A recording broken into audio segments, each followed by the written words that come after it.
Let's talk about the different types of shock. There are 5 different types of shock. First, let's talk about hypovolemic shock.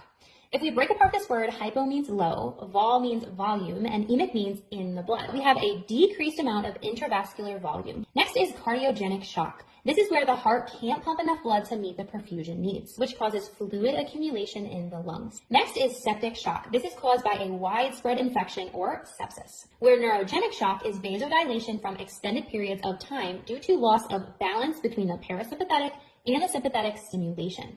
And last but not least is anaphylactic shock. This is a severe allergic reaction. Anaphylactic shock is commonly known when someone's allergic to bees, or another example is a severe peanut allergy. Let's compare all the different types of shock using a chart. First, let's look at heart rate. Heart rate is increased in everything but neurogenic shock. So the reason all of these have a high heart rate is that the heart is trying to compensate to push fluid forward. But if we look back at our patho of neurogenic shock, the sympathetic nervous system is not working, so it's not able to compensate and increase the heart rate, which is why it's the only shock with a decreased heart rate. Now for blood pressure. This is an easy one. Blood pressure will be decreased in all types of shock. Lastly, let's look at the skin. The skin is a really good indicator because we can look at it and quickly assess what's going on with our patient. Okay, so in hypovolemic shock, these patients will be pale, cool, and clammy. And in cardiogenic shock, they'll be very similar, pale, cool, and clammy. In septic shock, first, they are going to appear flushed. Secondly, they will become cool and pale. Next is neurogenic.